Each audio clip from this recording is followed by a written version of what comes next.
आता आपण मानसशास्त्राच्या दुसऱ्या चॅप्टरला सुरुवात करणार आहोत। या चॅप्टरची तुम्ही खूप उत्साहाने अतिउत्साहाने आतुरतेने वाट पाहत होतात आणि तेही फडके प्रकाशन यांच्या पुस्तकातील दुसऱ्या चॅप्टरचं नाव आहे अध्ययन प्रक्रिया स्वरूप व उपपत्ती। हा चॅप्टर सांगितल्याप्रमाणे दुसरा आणि तिसरा चॅप्टर खूप महत्त्वाचा आहे, खूप मोठा आहे, खूप डीप आहे। तर आपण याचे दुसऱ्या टॉपिकचे दोन भाग केलेले आहेत। तर पहिल्या भागामध्ये आपण काय पाहणार आहोत ते पाहू। म्हणजे आता आपण जो अध्ययन प्रक्रिया स्वरूप उत्पत्ती याच्यातील पहिला भाग पाहणार आहोत। त्या पहिल्या भागामध्ये काय पाहणार आहोत ते सांगतो, म्हणजे एक सारांश सांगेल, म्हणजे त्याच्यावरून तुम्हाला लक्षात येईल की ह्या टॉपिक मध्ये काय काय आहे। अध्ययनाचे स्वरूप व व्याप्ती, अध्ययनाच्या व्याख्या, शिक्षण आणि अध्ययन यांच्यामधील फरक, यांच्यातील फरक काय असतो तो पाहणार आहोत। त्यानंतर अध्ययन प्रक्रियेचे वैशिष्ट्य जे की परीक्षेमध्ये दरवेळेस विचारले जातात, हमखास विचारले जातात, तेही एकदम डीप मध्ये पाहणार आहोत। त्यानंतर आहे अध्ययन प्रक्रियेचे स्वरूप आणि व्याप्ती।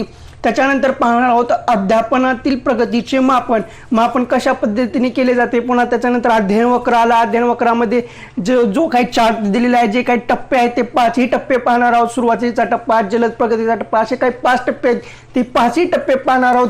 त्यानंतर येते पठारावस्था। आपण पठारावस्थेमध्ये पठारावस्था काय येते त्याचे कारण पाहणार आहोत। पुन्हा अध्ययन वक्राचे महत्त्व पाहणार आहोत। त्यानंतर अध्ययनाच्या उपपत्तींचे वैशिष्ट्य व शैक्षणिक महत्त्व पाहणार आहोत। त्याच्यामध्ये आपण साहचर्यवादी उत्पत्त्या पाहणार आहोत। त्याच्यामधल्या कुठल्या थॉर्नडाईकची प्रयत्न प्रमाण किंवा सहसंबंध उत्पत्ती, पुन्हा पॅवलॉव यांची उत्पत्ती, स्किनर यांची उपपत्ती, थॉर्नडाईक यांच्या उपपत्तीमधले टप्पे, मर्यादा, पुन्हा अध्ययनविषयक नियम, हे सर्व आपण आता एका व्हिडिओमध्ये पाहणार आहोत। पहा, ऐकतानाच किती मोठा आणि किती डीप वाटत असेल। हा फक्त एक भाग झाला आणि याचा दुसरा भाग होतो तो ज्ञानात्मक उपपत्ती। ज्ञानात्मक उपपत्तीमध्ये आपण दुसऱ्या भागामध्ये पाहणार आहोत। त्याच्यामध्ये कोहलरची समाकारवादी, पुन्हा लेविनची ज्ञानात्मक क्षेत्रीय उत्पत्ती, आसुबेल यांची अध्ययनानुदेश उत्पत्ती, जेराम्स ब्रुनेल यांची अध्ययनविषयक ज्ञानात्मक उत्पत्ती व पुन्हा आणखी इतर काही 4-5 उपपत्ती आहेत। त्याच्यामध्ये प्रभुत्व संपादन म्हणजे डॉक्टर बेंजामिन ब्लू यांची, पुन्हा अल्बर्ट बांदूर यांची सामाजिक निरीक्षणात्मक अध्ययन उपपत्ती आली। मग त्यानंतर पण त्यांचे वैशिष्ट्य, शैक्षणिक महत्त्व, हे सर्व आपण सेकंड पार्टमध्ये पाहणार आहोत। बघा, एवढा मोठा टॉपिक आहे। हा टॉपिकचं विश्लेषण म्हणजे या टॉपिकमध्ये किती पॉईंट आहेत, का पाहायचे तेच सांगायला जवळजवळ 2 ते 2.5 मिनिट गेलेले आहेत। म्हणजे प्रत्येकाचं विश्लेषण करायला गेल्यानंतर हा टॉपिक किती मोठा होतो हे तुमच्या लक्षात येईल। तर आता आपण जास्त बगबग न करता, जास्त प्रवचन न देता डायरेक्ट आपण टॉपिकला सुरुवात करू। तर दुसऱ्या चॅप्टरचं नाव आहे अध्ययन प्रक्रिया स्वरूप उपपत्ती। आता इथं प्रास्ताविक दिलेले आहे। मागच्या टॉपिक प्रमाणे सुद्धा आपण ह्या टॉपिकमध्ये जे विधान, जे मुद्दे, जे पॉईंट महत्त्वाचे तेच पाहणार आहोत। आता इथं प्रास्ताविक तेवढी काही महत्त्वाची नाही, याच्या प्रास्ताविकामधली फक्त एकच वळ महत्त्वाची आहे, ते पाहून बाकीची जी प्रास्ताविक आहे ते तुम्ही व्हिडिओ स्टॉप करून वाचू शकता। अनुभव व वर्तन यांतील सुधारणेला मन यांनी अध्ययन अशी व्याख्या दिली। अनुभव व वर्तन यांतील सुधारणेला मन यांनी अध्ययन अशी व्याख्या दिली। आता ही सर्व प्रास्ताविकामध्ये अध्ययन म्हणजे काय असते, अध्ययन कसे होते, त्या अध्ययनासंबंधीची प्रास्ताविक दिलेली आहे, तुम्ही स्टॉप करून वाचून घ्या। आता इथून सर्वात महत्त्वाचे मुद्दे आहेत ते लक्षपूर्वक ऐकावे लागेल, कारण परीक्षेमध्ये ह्या ओळी विचारल्या जातात, त्या ओळीच खूप महत्त्वाच्या आहेत। आता आपण पाहू अध्ययन प्रक्रिया स्वरूप व्याप्ती। बालकाचा विकास होतो असे आपण म्हणतो। विकास होतो म्हणजे नेमके काय होते याचा विचार आपण केला आहे का? आता विकास होतो म्हणजे त्या बालकाच्या वर्तनात बदल होतो। वर्तनात बदल घडवून आणण्याची शक्ती माणसास निसर्गतच प्राप्त झाली आहे, हे विधान परीक्षेमध्ये येऊन गेलं आहे। वर्तनात बदल घडवून आणण्याची शक्ती माणसास निसर्गतच प्राप्त झाली आहे, पण नैसर्गिकपणे होणाऱ्या या बदलांना किंवा वाढीला अध्ययन ही संज्ञा प्राप्त झाली आहे। हे विधान सुद्धा परीक्षेला येऊन गेलं होतं की नैसर्गिकपणे होणाऱ्या या बदलाला किंवा वाढीला अध्ययन ही संज्ञा प्राप्त झाली आहे। वाढत्या वयात हे बदल होत जातात। विधानं खूप महत्त्वाचे आहेत, विधानं नीट लक्षपूर्वक ऐकत जावा। वाढत्या वयात हे बदल होत जातात। अध्ययनाने वर्तनात टिकाऊ स्वरूपाचे बदल अपेक्षित असते, हे विधान सुद्धा परीक्षेमध्ये येऊन गेलं होतं की अध्ययनाने वर्तनात टिकाऊ स्वरूपाचे बदल होणे अपेक्षित असते, तिथं नसते असं दिलं होतं। अध्ययन हे प्रयत्नपूर्वक घडत असते, तर परीक्षेमध्ये काय दिलं होतं की अध्ययन हे प्रयत्नपूर्वक घडत नसते। 2016ची प्रश्नपत्रिका बघा तुम्ही, अध्ययन हे प्रयत्नपूर्वक घडत असते, तर तिथं घडत नसते असं दिलेलं आहे। म्हणून अध्ययन हे प्रयत्नपूर्वक घडत असते, घडवून आणले जाते। अध्ययन हे घडवून आणावं लागते, सहज घडत नाही, अध्ययन हे घडवून आणावं लागतं। विशिष्ट हेतूने प्रेरित होऊन काही क्रियांमार्फत अनुभव कृतीद्वारे आपण आपल्या वर्तनात बदल घडवून आणतो। हेतू साध्य करताना आपण परिस्थितीशी जुळून घेतो, ज्ञान, अभिवृत्ती तसेच कौशल्य प्राप्त करतो. या प्रक्रियेस अध्ययन प्रक्रिया असे म्हणतात. अध्ययन प्रक्रिया म्हणजे काय हे विचारलं जाऊ शकतं. आपण परत एकदा ऐकू. विशिष्ट हेतूने प्रेरित होऊन काही क्रियांमार्फत अनुभव कृतीद्वारे आपण आपल्या वर्तनात बदल घडवून आणतो. हेतू साध्य करताना आपण परिस्थितीशी जुळून घेतो, ज्ञान, अभिवृत्ती तसेच कौशल्य प्राप्त करतो. या प्रक्रियेस अध्ययन असे म्हणतात. आता इथं काही अध्ययनाच्या व्याख्या आहेत. अध्ययनाच्या व्याख्या आपल्याला टप्प्याटप्प्याने भेटत जातील. प्रत्येक पाठामध्ये, प्रत्येक चॅप्टरमध्ये एक दोन अध्ययनाच्या व्याख्या आहेत आणि सलग व्याख्या कुठल्याही चॅप्टरमध्ये दिलेल्या नाहीत. ज्या काही सर्व अध्ययनाच्या व्याख्या आहेत त्या सर्वांचं एकत्रित करून मी तुम्हाला शेवटी करून देईल. पण सध्या ज्या चॅप्टरमध्ये जेवढ्या अध्ययनाच्या व्याख्या आहेत तेवढ्या तुम्ही पाठ करून घ्या. आता इथे एक अध्ययनाची व्याख्या दिलेली आहे, ती गॅरेट यांची आहे. त्यांची गॅरेट यांची व्याख्या काय ते पाहू आपण. अध्ययन म्हणजे अशी कृती की जी कृती नव्या परिस्थितीला प्रतिसाद देण्याचे आयोजन करते, अशी गॅरेट यांची अध्ययनाची व्याख्या केली. त्यांनी काय म्हणतात माहिती आहे का? अध्ययन म्हणजे अशी कृती की जी कृती नव्या परिस्थितीला प्रतिसाद देण्याचे आयोजन करते म्हणजे अध्ययन होय. आता त्याची इंग्लिशमध्ये व्याख्या काय ते पहा. Learning is that activity by virtue of which organize our response with the new situation. अध्ययन म्हणजे परिस्थितीला अनुकूल केलेल्या क्रियेमध्ये हेतुपूर्वक व टिकाऊ स्वरूपाचे बदल. हे सुद्धा व्याख्या परीक्षेमध्ये विचारली गेली होती. परीक्षेमध्ये काय विचारलं गेलं होतं माहिती आहे का? हेतुपूर्वक व टिकाऊ स्वरूपाचे बदल म्हणजे अध्ययन. परीक्षेमध्ये हे पूर्ण लांबलचक व्याख्या देत नाहीत. तिथं असं दिलेलं जातं, हेतुपूर्वक व टिकाऊ स्वरूपाचे बदल म्हणजे अध्ययन होय किंवा नाही. होयच्या ठिकाणी नाही देतात, नाहीच्या ठिकाणी हो देतात. तर आहे हेतुपूर्वक व टिकाऊ स्वरूपाचे बदल म्हणजे अध्ययन होय, एवढं लक्षात ठेवा. आता आपण पाहणार आहोत शिक्षण आणि अध्ययन यातील फरक. आता इथं शिक्षण आणि अध्ययन यातील फरक काय आहे हे सर्व डीप मध्ये तितकं महत्त्वाचं नाही. काही पॉइंट आउट केलेले आहेत तेवढे महत्त्वाचे आहेत. वाटलंच तर तुम्ही हा व्हिडिओ स्टॉप करून शिक्षण आणि अध्ययन यातील फरक काय आहे तो व्हिडिओ स्टॉप करून वाचून घेऊ शकता. पण जे जे काही महत्त्वाचे मुद्दे आहेत परीक्षेला विचारले जाऊ शकतात ते मुद्दे मी हायलाइट केलेले आहेत तेच तुम्हाला सांगतो. शिक्षण हा बदल व्यापक अर्थाने वापरला जातो. विधान परीक्षेला येऊन गेलेला आहे. शिक्षण हा शब्द व्यापक अर्थाने वापरला जातो. तर परीक्षेमध्ये काय विचारलं जाऊ शकते किंवा विचारलं गेलं होतं, शिक्षण हा शब्द व्यापक अर्थाने वापरला जात नाही. तर असा आहे, शिक्षण हा शब्द व्यापक अर्थाने वापरला जातो. अध्ययन हा शब्द मर्यादित अर्थाने वापरला जातो. आता इथं कसं फिरवलं जातं ते नीट बघा. शिक्षण हा शब्द व्यापक अर्थाने वापरला जातो, विधान एक. अध्ययन हा शब्द मर्यादित अर्थाने वापरला जातो, हे विधान. असे दोन वेगवेगळे आहेत. पण ह्या दोन्हीचे एकत्रीकरण परीक्षेला कसं विचारलं होतं?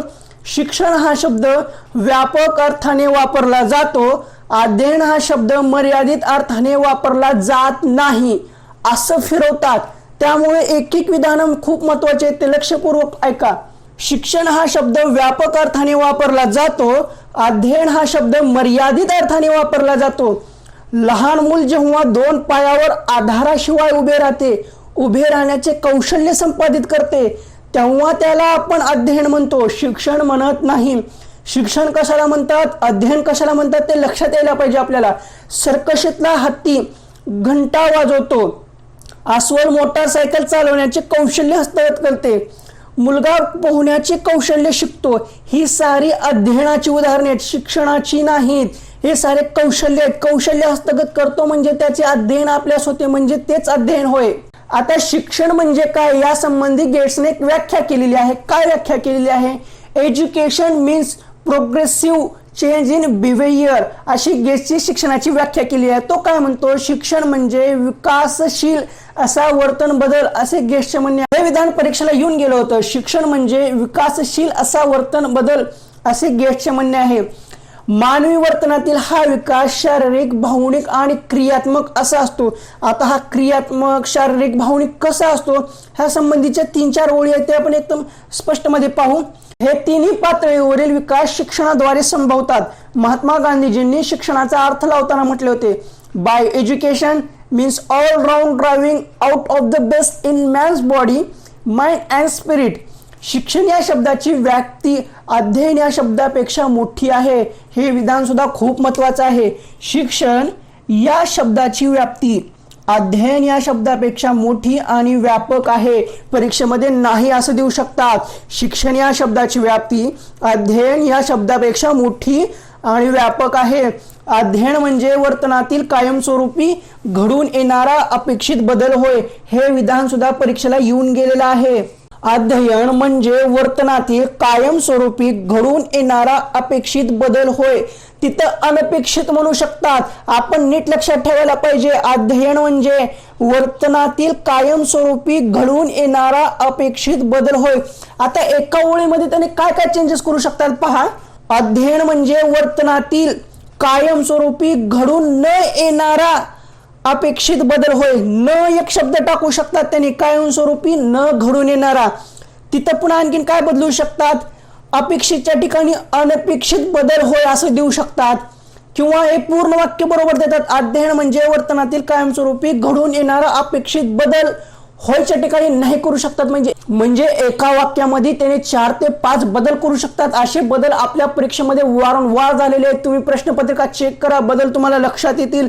म्हणून मी वारंवार सांगतोय की विधानं खूप महत्वाचे आहेत. लक्षपूर्वक ऐकणं, वाचणं आणि डोळ्यांनी बघणं तर खूप गरजेचं आहे. जोपर्यंत आपण डोळ्यांनी बघणार नाहीत, कानाने ऐकणार नाहीत आणि त्याचं रिपिटेशन करणार नाहीत, तोपर्यंत मानसशास्त्राचा पेपर सुटणार नाही. आता इथं अध्ययन प्रक्रियेची ठळक वैशिष्ट्ये आहेत. आता आपण अध्ययन प्रक्रियेची ठळक वैशिष्ट्ये पाहू. लक्षात घ्या, अध्ययन प्रक्रियेची ठळक वैशिष्ट्ये परीक्षेमध्ये खूप वेळा विचारली गेलेली आहेत. हे वैशिष्ट्ये जशीच्या तशी शब्द न बदलता ॲज इट इज पाठ करणं, वाचणं, डोळ्यानं पाहणं आणि डोक्यात फिट करणं खूप गरजेचं आहे. कारण ह्या टॉपिकवर बऱ्याच वेळा, खूप वेळा, दरवेळेस प्रश्न येतात. आता आपण प्रथम अध्ययनाची ठळक वैशिष्ट्ये एक सलग वाचून घेऊ, लक्षात घेऊ आणि ह्याच्यामध्ये परीक्षेमध्ये कसं फिरवतात, कसा प्रश्न विचारला जातो ते सुद्धा तुम्हाला एकदम सविस्तर सांगतो. त्याआधी आपण ठळक वैशिष्ट्ये एकदम व्यवस्थित पाहून घेऊ. अध्ययन हे सहेतुक असते. उद्दिष्टाशिवाय अध्ययन संभवत नाही. अध्ययन हे नेमके कृतीद्वारा घडत असते. अध्ययन ही अजन्म चालणारी प्रक्रिया आहे. अध्ययन प्रक्रिया ही सातत्याने चालणारी प्रक्रिया आहे. प्रत्येक अनुभव नवीन काहीतरी शिकविणाराच असतो. अध्ययनातून टिकाऊ स्वरूपाचे अपेक्षित बदल होतात. प्रत्येक प्राणी जगण्यासाठी अध्ययन करीत असतो. सर्व प्राण्यांचे अध्ययन सारखे नसते. हे परीक्षेमध्ये 2016च्या मध्ये मिळून जाईल तुम्हाला. अध्ययनात सरावाला खूप महत्त्व आहे. सरावाने अध्ययन सुधारते. दीर्घकाळ सराव केला नाही तर त्याचे विस्मरण होते. अध्ययन ही हळूहळू घडणारी प्रक्रिया आहे. अध्ययनामुळे आकलन होते. अध्ययनाने एका ठिकाणी प्राप्त झालेल्या ज्ञानाचा उपयोग दुसऱ्या प्रकारच्या अध्ययनात होऊ शकतो. हे सुद्धा विधान 2016च्या प्रश्नपत्रिकेमध्ये पेपर 1 मध्ये तुम्हाला मिळून जाईल. अध्ययनामुळे नवीन गोष्टींची धारणा होते. आता अध्ययन प्रक्रियेच्या ठळक वैशिष्ट्यामध्ये परीक्षेमध्ये कसे फेरफार केले जाते ते तुम्हाला लक्षात येईल. त्यासाठी तुम्ही 2016चा पेपर चेक केला तर याच्यामध्ये त्याची विधाने मिळून जातील. तरी सुद्धा मी तुम्हाला ओझरतं सांगतो, इथं दिलं जाऊ शकतं की अध्ययन हे सहेतुक असते, पण तिथं दिलं जातं की अध्ययन हे सहेतुक नसते. अध्ययन हे उद्दिष्टाशिवाय अध्ययन संभवत नाहीच्या ठिकाणी आहे दिलं जाऊ शकतं. अध्ययन नेहमी कृतीद्वारा घडत असतेच्या ठिकाणी नसते देतात. अध्ययन ही आजन्म चालणारी प्रक्रिया नाही असं देतात. तर अध्ययन ही आजन्म चालणारी प्रक्रिया आहे असं आहेच्या ठिकाणी नाही, नाहीच्या ठिकाणी आहे असं करून त्याच्यामध्ये बदल करून फेरफार करून परीक्षेमध्ये विचारलं जातं. आता आपण अध्ययन प्रक्रियेचे स्वरूप पाहू. आपल्या वर्तनात घडलेला टिकाऊ स्वरूपाचा सुधारणात्मक बदल अपेक्षित बदल म्हणजे अध्ययन होय. लक्षात घ्या, आपल्या वर्तनात घडलेला टिकाऊ स्वरूपाचा सुधारणात्मक अपेक्षित बदल म्हणजे अध्ययन. हे विधान सुद्धा बदलून परीक्षेमध्ये विचारलं जाऊ शकतं अध्ययनाबाबत. आपल्या वर्तनात घडलेल्या टिकाऊ स्वरूपाचा सुधारणात्मक अपेक्षित बदल, तिथं अनपेक्षित बदल म्हणजे अध्ययन असं दिलं जाऊ शकतं. आता अध्ययन हे कसं घडतं ते पाहण्यासाठी अगोदर अध्ययन होण्यासाठी एखादं उद्दिष्ट लागतं. मग उद्दिष्टानंतर त्याच्यासाठी ते उद्दिष्ट पूर्ण करण्यासाठी एखादी प्रेरणा कार्यरत असते. मग ती प्रेरणा कार्यरत केल्यानंतर आपल्या अंगामध्ये प्रेरणा कार्यरत झाल्यानंतर मग ते विशिष्ट हालचाल होते. मग ते प्रयत्न प्रमाण पद्धती इथं थोडीशी लागू पडते. मग शोधन पद्धती येते त्याच्यामध्ये. मग एखादी क्रिया झाल्यानंतर त्याच्यामध्ये पुनर्रचना करून त्याची आवृत्ती करून झालेल्या चुका सुधारल्या जातात. मग ह्या सर्वाचं एकत्रीकरण करून पुन्हा समायोजन साधलं जातं. मग पुन्हा होणाऱ्या चुका, मग तीच क्रिया वारंवार जेव्हा आपण सारखं करत असतो, घडवत असतो, ते केल्यानंतर मग अध्ययन एकदम व्यवस्थित होतं. मग शेवटची टप्पा येतो मग परिपक्वता. एखाद्या कृतीमध्ये किंवा अध्ययनामध्ये किंवा एखाद्या वर्तनामध्ये आपली जर परिपक्वता आली तर त्या परिपक्वतेच्या माध्यमातून मर्मदृष्टी निर्माण होते. मर्मदृष्टीच्या माध्यमातून आपण एखादी कृती अध्ययन सहजतेने करतो. हे अशा अध्ययनाचे टप्पे आहेत, त्यात आपण सविस्तर पाहू. पहिला टप्पा आहे उद्दिष्ट. Learning is always goal oriented असं म्हटलं जातं. आता अध्ययन हे नेहमी उद्दिष्टाधिष्ट असते, हे विधान सुद्धा परीक्षेला आलं होतं. Learning is always goal oriented असं म्हटलं जातं. अध्ययन हे नेहमीच उद्दिष्टाधिष्ट असते. आपल्या अध्ययनामागे आपला काही ना काहीतरी हेतू असतोच. म्हणजे उद्दिष्टाशिवाय अध्ययन संभवत नाही. अध्ययन हे उद्दिष्टाशिवाय संभवत नाही. तहान लागली की आपण पाण्याचा शोध घेतो, भूक लागली की आपण अन्न शोधतो. चालणे, बसणे, उठणे, धावणे, पोहणे, लिहिणे, वाचणे, सायकल चालवणे, हिशोब करणे, या अनेक गोष्टी मागे, शिकण्यामागे काही ना काहीतरी आपला हेतूच असतो. आता TET पास करण्यामागे आपला काहीतरी हेतू आहेच ना. TET पास झाल्यानंतर आपल्याला टेट द्यायचे, टेट पास झाल्यानंतर आपल्याला शिक्षक आणि शिक्षिका म्हणून शाळेवर रुजू व्हायचं आहे. काहीतरी उद्देश आहे ना आपल्या TET मागे होण्यासाठी. तसंच अध्ययनामागे काहीतरी उद्दिष्ट असतो. हेतूशिवाय विनाकारण आपण एखाद्या ठिकाणी गेलो असे घडत नाही. आपण उगाचच TET द्यायलोत का? नाही. TETच्या माध्यमातून आपल्याला काहीतरी मिळणार आहे, त्यासाठी आपण TET देणार आहोत. आणि हा व्हिडिओ तुम्ही बघणार आहात, कशासाठी बघणार आहात? त्याच्यातून तुम्हाला काहीतरी भेटत आहे, उद्देश आहे, उद्दिष्ट आहे, त्यासाठीच तुम्ही हे बघत आहात. म्हणजे अध्ययन हे नेहमीच उद्दिष्टाधिष्ट असते. अध्ययन ही देहाच्या दिशेने वाटचाल करणारी प्रक्रिया आहे. लक्षात घ्या, अध्ययन ही देहाच्या दिशेने वाटचाल करणारी प्रक्रिया आहे. आता प्रेरणा म्हणजे काय आपण ते पाहू. आणि या प्रेरणेबद्दल आपल्याला तिसऱ्या चॅप्टरमध्ये एकदम सविस्तर भेटणार आहे. प्रेरणा म्हणजे काय, प्रेरणेचे वैशिष्ट्य, त्याचे फायदे, त्याचे तोटे सगळे डिटेलमध्ये भेटणार आहे. पण तुर्तास प्रेरणा म्हणजे काय ते पाहू आपण. अध्ययनासाठी केवळ उद्दिष्ट असून भागत नाही. अध्ययनासाठी केवळ उद्दिष्ट असून भागत नाही. उद्दिष्टामुळे कार्याची दिशा ठरते, हे खरे आहे. पण कोणत्याही अध्ययनाला प्रेरणेची नितांत आवश्यकता असते. लक्षात घ्या, अध्ययनासाठी केवळ उद्दिष्ट असून भागत नाही. उद्दिष्टामुळे कार्याची दिशा ठरते, हे खरे. पण कोणत्याही अध्ययनाला प्रेरणेची नितांत आवश्यकता असते. ध्येयप्राप्त वाटचाल करण्यासाठी व्यक्तीला प्रेरणा प्रोत्साहित करतात. आता हे विधान परीक्षेमध्ये येऊन गेलं होतं. कुठलं? ध्येयप्रत वाटचाल करण्यासाठी व्यक्तीला प्रेरणा प्रोत्साहित करतात. यशासारखे दुसरे यशदायी असे काही नाही. आता यशासारखे दुसरे यशदायी असे काही नाही कशाचं उदाहरण आहे? तर प्रेरणेचं उदाहरण आहे. हे परीक्षेमध्ये विचारलं होतं. यशासारखे दुसरे यशदायी असे काही नाही. आता प्रेरणा काय असते? प्रेरणेच्या माध्यमातून काय होते? प्रेरणेमुळे आपण प्रेरणा एखाद्या व्यक्तीला दिल्यानंतर, त्याची स्तुती केल्यानंतर, पारितोषिक दिल्यानंतर मग व्यक्तीची गरज भागवली जाते, त्याला जाणीव होते. मग जाणीवेतून काय निर्माण होते? सर्व आपल्याला तिसऱ्या चॅप्टरमध्ये भेटणार आहे. तुर्तास प्रेरणेच्या बाबतीत इथं 3 विधान आहेत, एवढेच महत्वाचे आहेत. आता आपण शोधन याबद्दल माहिती घेऊ. शोधन या शब्दाचा अर्थ कसून शोध घेणे असा आहे. साध्याची किंवा उद्दिष्टाची अध्ययनार्थ्याला जाणीव झाली की शोध सुरू होतो. लक्षात घ्या, शोधन या शब्दाचा अर्थ कसून शोध घेणे असा आहे. साध्याची किंवा उद्दिष्टाची अध्ययनार्थ्याला जाणीव झाली की शोध सुरू होतो. आता शोधन बद्दल आणखीन 4-5 ओळी आहेत, तितक्याशा महत्वाच्या नाही आहेत परीक्षेसाठी, तरी तुम्ही व्हिडिओ स्टॉप करून वाचून घ्या. आता आपण हालचालींची पुनर्रचना ते म्हणजे काय ते पाहू. उद्दिष्टांच्या पूर्ततेसाठी विविध हालचाली अपेक्षित असतात, हे आपण वर पाहिले. या हालचालींपैकी अनावश्यक हालचाली कमी होतात, वर्तनात लक्षणीय बदल घडून येतात. आता हे विधान परीक्षेला येऊन गेलं होतं. पोहणे शिकत असताना हातापायांच्या अनेक अनावश्यक हालचाली होत असतात, पण जसजसे आपण पोहायला शिकतो तसतसा अनेक अनावश्यक हालचाली कमी होत असतात. योग्य हालचाली व कृती यांची सांगड घातली जाते, वर्तनाला अचूक दिशा प्राप्त होते. हालचाली व कृतींची सांगड घालताना पुनर्रचना होते. कौशल्य संपादित केल्यानंतर आपल्याला जी सफाई दिसते ती हालचालींच्या पुनर्रचनेमुळे. यात आवश्यक हालचाली राखण्याचा सातत्याने प्रयत्न केला जातो. आता समायोजन, जेवढ्या काय आपल्या वरच्या स्टेप होत्या त्या स्टेपमधून आपण प्रत्येक स्टेपमधून गेलो तर ते समायोजन एक येते. समायोजन म्हणजे काय असतं? परिस्थितीशी जुळवून घेणं. एखादी विशिष्ट परिस्थिती आहे, त्या परिस्थितीशी आपण जुळवून घेणे म्हणजे समायोजन असतं. परिस्थितीशी जुळवून घेणे म्हणजे समायोजन. नवीन कौशल्य हस्तगत करताना परिस्थितीशी मिळते जुळते घ्यावे लागते, हे विधान परीक्षेत आलं होतं. नवीन कौशल्य हस्तगत करताना परिस्थितीशी मिळते जुळते घ्यावे लागते. आता समायोजनाबद्दल थोडी माहिती आहे, ती तुम्ही व्हिडिओ स्टॉप करून वाचून घेऊ शकता. पण समायोजनाबाबतीत जेवढे महत्वाचे तेवढे मी तुम्हाला सांगितली. आता आवर्तनाच्या बाबतीत सुद्धा तसंच आहे. आवर्तने म्हणजे पुनरावृत्ती. आता आवर्तनाच्या बाबतीत तुम्ही व्हिडिओ स्टॉप करून ते वाचू शकता. आता इथे डॉक्टर अर्नॉल्ड गिझल यांनी जुळ्या मुलांवर एक प्रयोग केला होता. तो प्रयोग काय होता आपण तो पाहू. असे दाखवून दिले की शारीरिक पक्वता प्राप्त झाल्यानंतर जिमीला 2 आठवड्यांत जिन्याच्या 4 पायऱ्या चढता येऊ लागल्या. जॉनीला मात्र या 4 पायऱ्या चढण्यासाठी शारीरिक पक्वता नसल्यामुळे 6 आठवड्यांचा कालावधी लागला. अमूर्त कल्पना व्यवस्थितपणे समजण्यासाठी मानसिक पक्वता आवश्यक असते.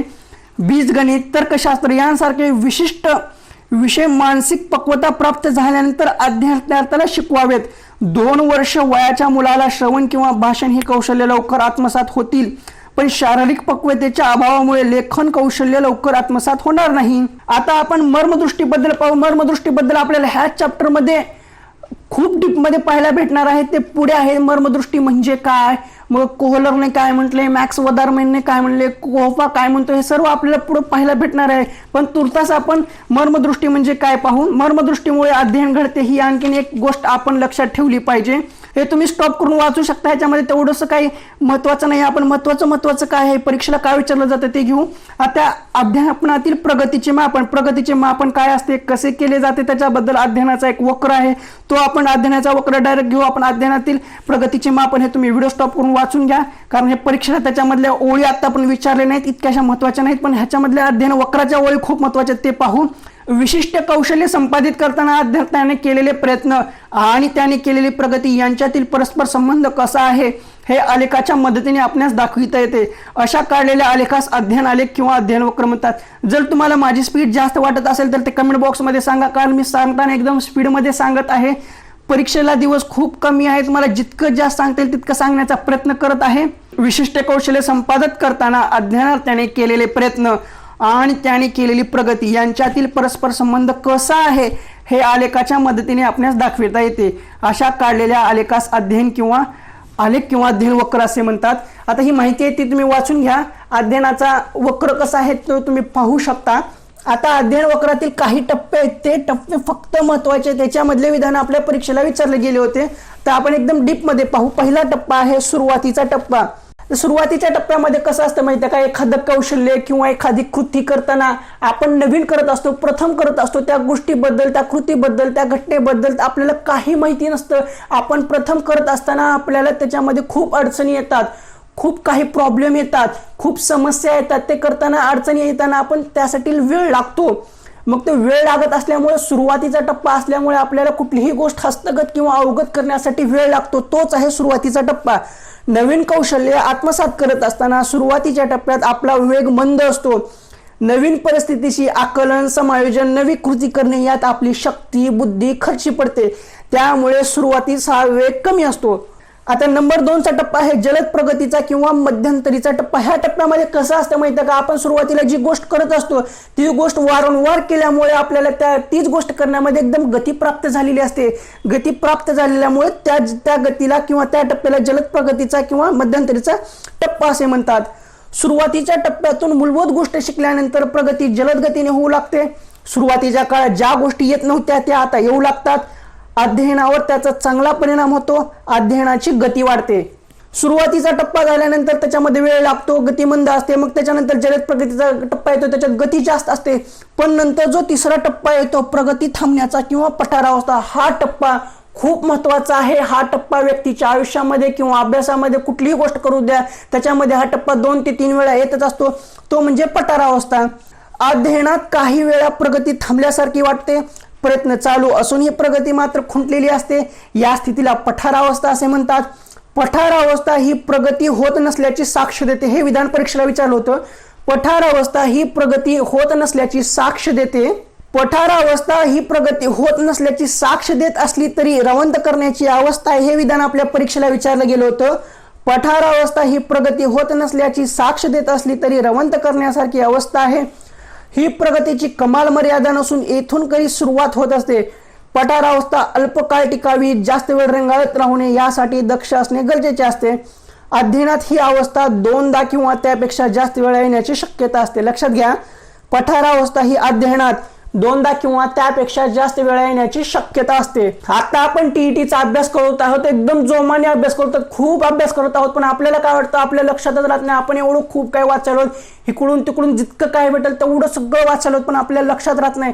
ही आहे आपली फटारा अवस्था. या अवस्थेमध्ये आपण जेवढं वाचलं ही रवंत करण्यासारखी अवस्था, हे लक्षात राहतं पण आपल्याला लगेच जाणवत नाही, ते नंतर जाणवतं.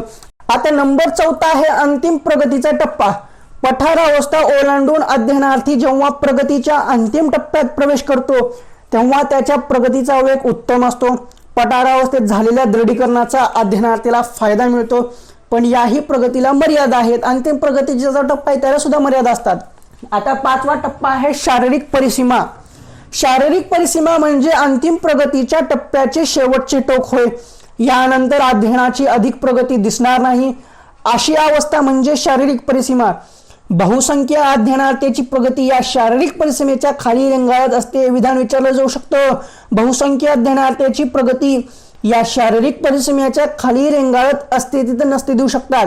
आता हे विधान परीक्षेला येऊन गेलं होतं. अध्ययन वक्रात चुकांचा विचार केला तर जसजसे प्रयत्न वाढत जातील तसे चुकांचे प्रमाण कमी कमी होत जाऊन ते शून्य झालेले आढळून येते. परत एकदा घेऊ आपण. अध्ययन वक्रात चुकांचा विचार केला तर जसजसे प्रयत्न वाढत जातील तसतसे चुकांचे प्रमाण कमी कमी होत जाऊन ते शून्य झालेले आढळून येते. आता आपण पाहू पठार अवस्था निर्माण होण्याची कारणे. अभिरुची कमी होणे हे पठार अवस्था निर्माण होण्याचे कारण आहे. बघा, आपण कुठलेही कार्य गोष्ट कृती करताना सारखं सारखं तीच गोष्ट कृती करत असतो तर आपल्याला त्यामध्ये त्या नाविन्य काही वाटत नाही, त्याच्यामध्ये सारखा कंटाळा येतो, मग ती गोष्ट करून अशी वाटते, मग त्यात अभिरुची कमी होते. आता आपण टीईटीचा अभ्यास करताना सारखा सारखा अभ्यास करतो, तोच तो अभ्यास करून आपल्याला कंटाळा येतो. हेच महत्वाचं कारण आहे. अभिरुची कमी होणे हे पठार अवस्था निर्माण होण्याचे कारण आहे. कोणतेही कौशल्य संपादित असताना वेग आणि अचूकता या दोन्ही गोष्टी महत्वाच्या असतात. यापैकी कोणत्याही एका गोष्टीवर लक्ष केंद्रित केले की प्रगती मंदावते, त्यामुळे पठार अवस्था निर्माण होते. कोणतेही कौशल्य संपादित असताना वेग आणि अचूकता या दोन गोष्टी महत्वाच्या असतात. त्यापैकी एका गोष्टीवर लक्ष केंद्रित गेले की प्रगती मंदावते, त्यामुळे पठार अवस्था निर्माण होते. कौशल्याचा कठीण भाग अभ्यासताना प्रगती खुंटते. सुंदर अक्षर काढताना, प्रमाणबद्धता पाळताना प्रगती खुंटते. आता आपण ऑब्जेक्टिव्ह वाचायला लागलो, एक लाईन टू लाईन वाचायला लागलो, ते आपल्या लक्षात राहते, पण ज्यावेळेस आपण गणिताचा भाग करतो त्यावेळेस उदाहरणं सोडवतो त्यावेळेस आपल्याला उदाहरणाला सोडता येत नाही, त्यासाठी वेळ लागतो, मग ते कठीण असते, त्यामुळे तिथं आपली प्रगती खुंटली जाते. कौशल्य संपादन करताना चुकीच्या सवयी प्रगतीत बाधा निर्माण करतात. प्रेरकाची तीव्रता कमी झाली की वेग मंदावतो आणि पठारावस्था निर्माण होते. अशा पठारावस्थेची 6 कारणे आहेत. 6च्या 6 कारणे जशाच तसे तुम्ही पाठ करून घ्या. आता आपण अध्ययन वक्राचे शैक्षणिक महत्व काय आहे ते पाहू. अध्ययन वक्रावरून अध्ययनार्थ्याला त्याच्या प्रगतीचा वेग समजतो, त्यामुळे एखाद्या विशिष्ट टप्प्यात वेग वाढवण्यासाठी प्रयत्न करता येतो. अध्ययन वक्रावरून शिक्षकांना अध्ययनार्थ्याच्या चुकीच्या कुवतीचे चित्र मिळते. अध्ययनार्थ्याची कुवत लक्षात घेऊन शिक्षक योग्य अध्यापन पद्धतीचा वापर करू शकतो. अध्यापनात कोठे कोठे पठारावस्था निर्माण झाली हे अध्ययन वक्रावरून जाणून घेता येते. या अवस्थेत अध्ययनार्थ्याला योग्य ते मार्गदर्शन करून प्रोत्साहित करता येते. अध्ययनार्थ्याला त्याची शारीरिक परिसीमा दाखवून त्या परिसीमेजवळ नेण्याचा प्रयत्न केला जातो. अध्ययन वक्रावरून अध्ययनार्थ्याच्या प्रगतीचा अंदाज बांधता येतो. प्रेरणा देण्यासाठी त्याला उपयोग होऊ शकतो. त्या अध्ययनाच्या सहचारी उपपत्तीमध्ये कुठल्या थॉर्नडाईकची आहे, पुन्हा पॅव्लोवची आणि स्किनरची. आता अध्ययन उपपत्तींचे वर्गीकरण वेगवेगळ्या पद्धतीने केलेले आहे. सहचार्य उपपत्ती, ज्ञानात्मक उपपत्ती, आधुनिक उपपत्ती. आता हा चार्ट आहे, हा चार्ट तुम्ही व्यवस्थित लिहून घ्या वाटलंच तर त्याच्यामध्ये कोणत्या उपपत्तीचा कोण आहे संशोधक ते तुम्हाला कळेल. आता थॉर्नडाईक आहे, त्यात सहचार्यवादी उपपत्ती कुठली, ज्ञानात्मक कुठली आणि आधुनिक कुठली, हे चुकी बरोबर योग्य अयोग्य जोड्या लावामध्ये विचारलं जाते, विचारलं गेलेलं आहे. आता इथं सहचार्यवादी उपपत्तीमध्ये थॉर्नडाईक आहे. थॉर्नडाईक यांची प्रयत्न प्रमाण आहे. पॅव्लोव यांची अभिजात आहे. स्किनर यांची साधक अभिसंधान आहे. वॉटसन यांची वर्तनवादी उपपत्ती आहे. गुर्थी यांची सानिध्य अभिसंधान उपपत्ती आहे. हल यांची पद्धतशीर उपपत्ती आहे. आणि पुन्हा ज्ञानात्मक उपपत्तीमध्ये कोणकोणती आहे, समाकारवादी उपपत्ती म्हणजे कोहलरची आहे. लेव्हिनची कडलेव्हिनची क्षेत्रीय उपपत्ती आहे. गॅने, टॉलमन, डेव्हिड आसुबल आणि ब्रुनर यांनी वेगवेगळ्या उपपत्त्या मांडलेल्या, त्या आपल्याला पुढील चॅप्टरमध्ये कळेल. पुन्हा त्यानंतर आहे आधुनिक उपपत्ती. आधुनिक उपपत्तीमध्ये कोण होतं, बेंजामिन ब्लू होते, यांनी प्रभुत्व अध्ययन उपपत्ती मांडली. अल्बर्ट बांदुरा यांची कुठली होती, सामाजिक अध्ययन उपपत्ती होती. पुन्हा माहिती प्रक्रिया प्रतिमान हे आपल्याला 6व्या चॅप्टरमध्ये मिळून जाईल. तर आता आपण एक एक उपपत्ती एकदम सविस्तर दमानं शांततेत पाहू. आता अध्ययन उपपत्ती म्हणजे काय हे कसं महत्वाचं नाही, पण याच्यामधले 3-4 ओळी महत्वाच्या आहेत ते डायरेक्ट आपण घेऊ. साहचर्यवादाचा उगम खरे पाहिले तर तत्वज्ञानात आहे विधान विचारलं जाऊ शकतं. साहचर्यवादाचा उगम खरं पाहिलं तर मानसशास्त्रात आहे असं विचारतात नाही. साहचर्यवादाचा उगम खरं पाहायला गेलं तर तत्वज्ञानामध्ये आहे. साहचर्यवादी उद्दीपक आणि प्रतिक्रिया यांच्या संबंधावर विशेष भर देतात. कशावर? साहचर्य जी आहे, साहचर्यवादी जे आहेत ते उद्दीपक आणि प्रतिक्रिया यांच्या संबंधावर विशेष भर देतात. 19व्या शतकाच्या उत्तरार्धात साहचर्यवादाचा अभ्यास जोमाने सुरू झाला. कधी? 19व्या शतकाच्या उत्तरार्धात. आता खरी पहिली उपपत्ती चालू होते एडवर्ड थॉर्नडाईक. तर एडवर्ड थॉर्नडाईक यांचा कार्यकाल कधीचा? इसवी सन 1874 ते इसवी सन 1949. आणि एडवर्ड थॉर्नडाईक हे अमेरिकन मानसशास्त्र होते.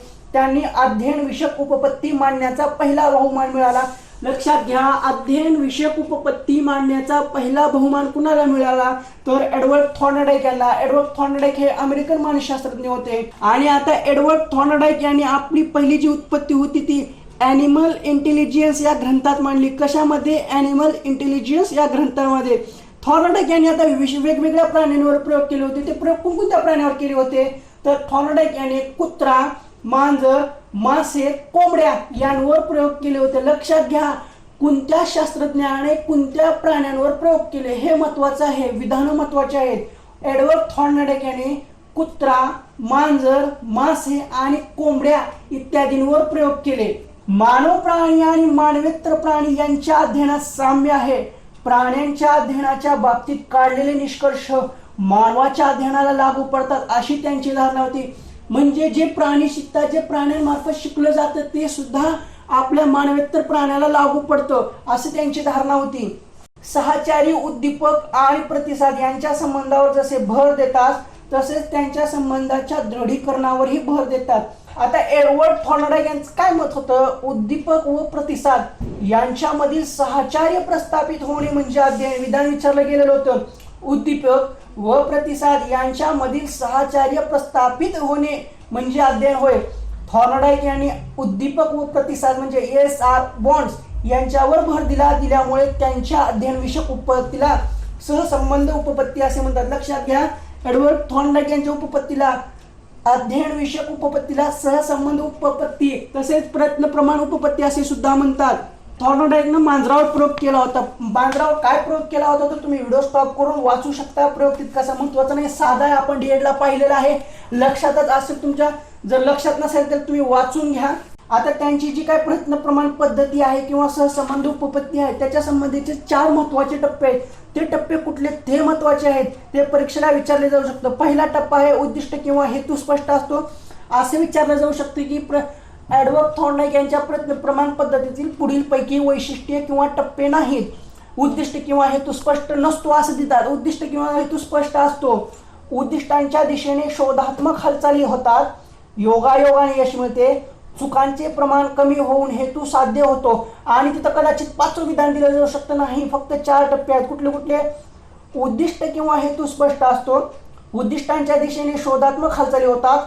योगायोगाने यश मिळते. चुकांचे प्रमाण कमी होऊन हेतू साध्य होतो. आता याच्या काही मर्यादा आहेत. मर्यादा कुठल्या आहेत ते पाहू आपण.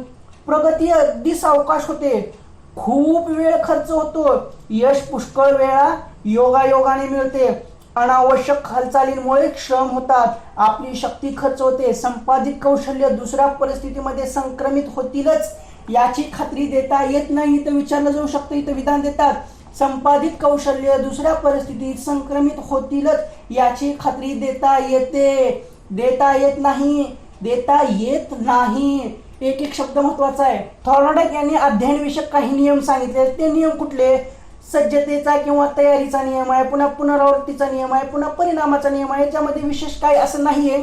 आता इथे 4-5 विधान आहेत. ते विधान महत्वाचे आहेत. अध्ययनाविषयी मानसशास्त्रज्ञांमध्ये आणखीन एक वैशिष्ट्यपूर्ण विचारधारा आहे. तिला वर्तनवाद असे संबोधले जाते. वॅटसन या अमेरिकन मानसशास्त्रज्ञाने इसवी सन 1913 मध्ये वर्तनवादी विचारसरणी मांडली. कोणतीही मानसिक प्रक्रिया चेतक प्रतिसादाच्या स्वरूपात मांडता येते असा दावा वर्तनवादी विचारसरणीच्या समर्थकांनी केला. या वर्तनवादी विचारसरणीने मानसशास्त्रज्ञाला वर्तनाच्या शास्त्राचे अधिष्ठान प्राप्त करून दिले. म्हणजे जी काही वर्तनवादी विचारसरणी आहे त्या वर्तनवादी विचारसरणीने मानसशास्त्राला वर्तनाच्या शास्त्राचे म्हणजे सायन्स ऑफ बिहेवियर अधिष्ठान प्राप्त करून दिले. तर थॉर्नडाईकची प्रयत्न प्रमाण किंवा सहसंबंध उत्पत्ती झाली. आता पॅव्लॉव यांची अभिजात अभिसंधान उत्पत्ती आहे. आता आपण पाहू पॅव्लॉव यांची अभिजात अभिसंधान उत्पत्ती. पॅव्लॉव हा रशियन शरीरविज्ञान शास्त्रज्ञ. पॅव्लॉव यांचा कार्यकाळ कधीचा आहे? 1849 ते 1936. त्यांनी अभिजात उपपत्तीचा पुरस्कार केला. म्हणजे अभिजात अभिसंधान, लक्षात घ्या, अभिजात अभिसंधान पॅव्लॉव, साधिक अभिसंधान स्किनर आणि सान्निध्य अभिसंधान ग्रुथ्थीचे आहे. अमेरिकेत ज्याप्रमाणे मानसशास्त्राच्या वर्तनाच्या दृष्टिकोनातून अभ्यास सुरू होता तसा रशियातही पॅव्लॉव आणि बोकेरोव यांनी वर्तनवादी दृष्टीने मानसिक प्रक्रियांचा अभ्यास केला. अभिसंधान याचा अर्थ एखाद्या प्रक्रियेत नैसर्गिक चेतकाबरोबर कृत्रिम चेतक वापरून कृत्रिम चेतकाद्वारे तीच नैसर्गिक प्रतिक्रिया घडवून आणणे. लक्षात घ्या, विधान परीक्षेला येऊन गेलो होतं. आता अभिसंधान याचा खरा अर्थ कसा आहे माहिती आहे का? एखाद्या प्रतिक्रियेत नैसर्गिक चेतकाबरोबर कृत्रिम चेतक वापरून कृत्रिम चेतकाद्वारे तीच नैसर्गिक प्रतिक्रिया घडवून आणणे. आता म्हणजे याचं एक प्रकारचं उदाहरण पाहिलं गेलं तर कसं आहे माहिती आहे का? रहदारी करताना पोलीस थांबलेला असतो, पोलिसांना असा हात केला की गाड्या थांबतात. हा झाला नैसर्गिक चेतक. तिथे एखादा दुसरा चेतक कृत्रिम चेतक लावला जातो, म्हणजे तांबडा दिवा. तांबडा दिवा दिसताच पोलिसांना असं हात केला, तांबडा दिवा लागला की रहदारी थांबली. पुन्हा नंतर त्याच्या ठिकाणी आणखीन एक दिवा आणला, कुठला? लाल. पोलिसांनी हात केला, तेवढाच दिवा लागला की रहदारी थांबली. मग पुन्हा आणखीन एक दिवा लावला, कुठला? हिरवा. म्हणजे हे असे नैसर्गिक चेतकासमोर कृत्रिम चेतक वापरून नैसर्गिक प्रतिक्रिया घडवून आणणे हे त्याचं एकदम उत्तम पद्धतीचं उदाहरण आणि पुस्तकात सुद्धा ते तसंच उदाहरण दिलेलं आहे. आणि तोच प्रयोग पॅव्लॉव यांनी कशावर केलेला आहे? कुत्र्यावर केलेला आहे. तो कुत्र्यावर काय प्रयोग केला होता ते तुम्ही वाचून घ्या, तितकासही नाहीये, पण या प्रयोगाचा जो सार आहे तो महत्वाचा आहे. या प्रयोगाचा सार कसा होता तो आपण पाहू. नैसर्गिक, आता त्यांनी जो प्रयोग केला त्या प्रयोगामध्ये काय वापरलं होतं? नैसर्गिक चेतक. म्हणजे नैसर्गिक कुत्र्यासमोर काय ठेवलं होतं? नैसर्गिक चेतक होता अन्न आणि त्याची नैसर्गिक प्रतिक्रिया काय होती? लाळ. आता ज्यावेळेस नैसर्गिक चेतक आणि कृत्रिम चेतक, नैसर्गिक चेतक काय होतं? अन्न. ज्यावेळेस घंटा वाजेल त्यावेळेस अन्न मिळणार असे त्या प्रयोगाचा सार होता. म्हणजे इथे नैसर्गिक चेतकाला अन्न, घंटा वाजली म्हणजे कृत्रिम चेतक आणि नैसर्गिक प्रतिसाद म्हणजे लाळ. ज्यावेळेस अन्न समोर दिसलं त्यावेळेस घंटा वाजली, त्या क्षणाला त्या कुत्र्याच्या तोंडातून लाळ आली. हा झाला नैसर्गिक चेतकाबरोबर कृत्रिम चेतक. आता कृत्रिम चेतक घंटानाद होता आणि ते नैसर्गिक प्रतिसाद काय आला? लाळ. या प्रयोगात लाळ सुटल्यानंतर अन्न देणे महत्वाचे आहे. त्यामुळे अभिसंधानामुळे दृढीकरण होते. अभिसंधानामुळे अध्ययनाला योग्य सवयी लावता येतात. अध्ययनाची सवय लावता येते. अभिसंधानाच्या मदतीने मुलांच्या वृत्ती बदलता येतात, वाईट सवयी घालवता येतात. एवढेच नव्हे तर अभिसंधानाच्या मदतीने अध्ययनार्थ्याला वाटणारी अकारण भीती, त्यांच्या नावडी तसेच चमत्कारिक वर्तन नष्ट करता येते. अभिजात अभिसंधानामुळे आपण अनेक नव्या गोष्टी शिकतो. नवीन शब्द शिकविताना आपल्या चित्रांचा, वस्तूंचा तसेच आकृत्यांचा उपयोग करतो. अननस, आई, कमळ, गणपती, नळ ही चित्रे अ, आ, क, ग, ग, न ही अक्षरे शिकविताना दाखविणे प्रसिद्ध आहे. नंतर ती चित्रे काढून देऊन केवळ शब्दांच्या मदतीने त्यांना भावार्थ समजतो. म्हणजे लहानपणी पहिलीला किंवा अंगणवाडीला किंवा बालवाडीला एखादा चार्ट दिला जातो लहान लेकराला, त्याच्यामध्ये चित्र असतात, अक्षर असतात आणि तिथे एक अक्षर दिलं असतं अननसाचं, तिथं अननस दाखवलं असतं. आगगाडीचं किंवा आईचं दिलेलं असतं, तिथं आईचं चित्र असतं, आगगाडीचं चित्र असतं. हे त्याच पद्धतीचं आहे. नैसर्गिक चेतकाबरोबर कृत्रिम चेतक वापरून नैसर्गिक प्रतिक्रिया घडून आणणे म्हणजेच अभिजात अभिसंधान होईल. आता आपण पाहणार आहोत स्किनर यांची साधक अभिसंधान. मग आपण पॅव्लॉव यांची अभिजात अभिसंधान पाहिली. नैसर्गिक चेतकासोबत कृत्रिम चेतक लावणे, त्याच्याद्वारे नैसर्गिक प्रतिक्रिया म्हणजे नैसर्गिक कृती घडवून आणली होते. आता स्किनर यांचे साधक अभिसंधान आहे. त्याच्यामध्ये त्यांनी काय म्हणलेलं आहे? B.F. स्किनर हा एक आणखीन अमेरिकन मानसशास्त्र आहे. अमेरिकन मानसशास्त्र कुठले कुठले ते लक्षात राहू द्या. B.F. स्किनर हा आणखीन एक अमेरिकन मानसशास्त्रज्ञ. साधक अभिसंधान या उपपद्धतीचा उद्गाता. याने कबुतरावर जो प्रयोग केला त्यासाठी एक पेटी तयार करण्यात आली. त्या पेटीला स्किनर पेटी किंवा स्किनर बॉक्स या नावाने ओळखले जाते. आता हा प्रयोग काय होता तो प्रयोग तुम्ही वाचून घ्या. येथे व्हिडिओ स्टॉप करा आणि हा प्रयोग वाचून घ्या. म्हणजे प्रयोग वाचल्यानंतर तुम्हाला समोरचं समजेल. आणि तितकासाही काही महत्वाचा प्रयोग नाही, एकदा वाचलं की लक्षात येईल. पण ह्या साधक अभिसंधानामध्ये काही विशिष्ट गोष्टी आहेत त्या महत्वाच्या आहेत. आता स्किनर यांनी पहिल्यांदा प्रयोग कबुतरावर केला होता. कबुतरावर प्रयोग केल्यानंतर स्किनर यांनी त्याच्यानंतर आणखीन एक प्रयोग केला होता. तो कशावर केला होता तर त्यांनी उंदरावर प्रयोग केला होता. थोडा आवाज झाल्यानंतर पेटीतील दांडा तरफ दडपला की त्याला अन्न मिळेल, अन्नप्राप्तीसाठी ही गोष्ट उंदराने अवगत करून घेतली. आता साधक अभिसंधानाचं काय याच्यातलं एक विधान परीक्षेमध्ये आलं होतं, विशिष्ट उद्दिष्ट प्राप्तीसाठी जेव्हा एखादी क्रिया साधन म्हणून उपयोगी पडते तेव्हा ती गोष्ट क्रिया साधनीभूत झाले असे म्हणतात. या साधनीभूत होण्याच्या अभिसंधानास साधक अभिसंधान असे म्हणतात. हे परीक्षेला विचारलं गेलं होतं. विशिष्ट उद्दिष्ट प्राप्तीसाठी जेव्हा एखादी क्रिया साधन म्हणून उपयोगी पडते तेव्हा ती विशिष्ट क्रिया साधनीभूत झाले असे म्हणतात. या साधनीभूत होण्याच्या अभिसंधानास साधक अभिसंधान असे म्हणतात. थॉर्नडाईक यांची सहसंबंध उत्पत्ती, पेवलॉव यांची अभिजात अभिसंधान उपपत्ती आणि स्किनर यांची साधक अभिसंधान उपपत्ती यांचा अभ्यास आता आपण पाहिला. सहचार्यवादी उपपत्तीत ग्रुथी यांची सानिध्य अभिसंधान उपपत्ती आणि हल यांची पद्धतशीर उपपत्ती यांचाही समावेश होतो. ज्ञानात्मक अध्ययन उपपत्तीत केवळ चेतक आणि प्रतिसाद यांचा स्वतंत्रपणे विचार न करता प्रामुख्याने परिसर विचारात घेतला जातो. इतक्या वेळेस सहचारी जी उत्पत्ती होती त्याच्यामध्ये फक्त काय विचारामध्ये घेतलं जात होतं, चेतक आणि प्रतिसाद. पण आता ज्ञानात्मक उपपत्तीमध्ये चेतक आणि प्रतिसादाबरोबर परिसर सुद्धा विचारात घेतला जातो. भिन्न भिन्न परिसरात एकच चेतक कार्यान्वित असला तरी तो वेगवेगळा प्रतिसाद मिळवतो. चेतकामुळे मेंदूतून उद्दीपक झालेले केंद्र केवळ सहसंबंधाने प्रतिसाद देत नाहीत तर पूर्वानुभवाचा परिसर संदर्भात योग्य अर्थ लावून प्रतिसाद निर्माण होतो. प्रतिसाद बुद्धीचा उपयोग करून दिला जातो. पूर्वानुभव हा केवळ सहसंबंधावर आधारित न राहता त्यापासून ज्ञानात्मक रचना तयार होतात. अध्ययन केवळ प्रयत्न प्रमाण पद्धतीने न घडता केवळ मर्मदृष्टीमूलक असते. आता हे विधान परीक्षेला येऊन गेलं होतं. ज्ञानात्मक अध्ययन उपपत्तींच्या गटात समाकारवादी उपपत्ती, कर्ट लेविन यांची क्षेत्रीय उपपत्ती, टॉर्मल यांची संकेत अध्ययन उपपत्ती, ग्यानी यांची श्रेणीबद्ध अध्ययन उपपत्ती, आसुबल यांची अध्ययनानुदेश उपपत्ती, ब्रुनर यांची ज्ञानात्मक उत्पत्ती, कोफा यांची समिष्टवादी उपपत्ती इत्यादी उपपत्तींचा समावेश होतो. या उपपत्तींपैकी आपण समिष्टवादी उपपत्ती, पुन्हा कर्ट लेविन यांची उपपत्ती, आसुबेल यांची अध्ययनानुदेश उपपत्ती आणि ब्रुनर यांची ज्ञानात्मक उपपत्ती या 4 उपपत्ती पाहणार आहोत. पण ह्या 4 उपपत्ती आता आपण दुसऱ्या चॅप्टरचा पहिला भाग हा येथे संपू. दुसऱ्या चॅप्टरचा दुसरा भाग हा त्याच दिवशी रात्री येईल. हा भाग अगोदर तुम्ही पूर्ण सविस्तरपणे वाचा, ऐका, पाठ करा. हा भाग जर समजला तर तुम्हाला पुढला भाग म्हणजे पुढल्या काही ज्या उपपत्ती आहेत, 6-7 उपपत्ती आहेत, त्या आपण एकदम सविस्तर पाहणार आहोत. त्या सुद्धा तुम्हाला समजून जातील. आणि हा तुम्हाला दुसऱ्या चॅप्टर मधला पहिला भाग कसा वाटला, समजला का नाही, काही शंका असतील तर त्या कमेंट बॉक्समध्ये नक्की सांगा. त्या मी सोडवण्याचा प्रयत्न करेल.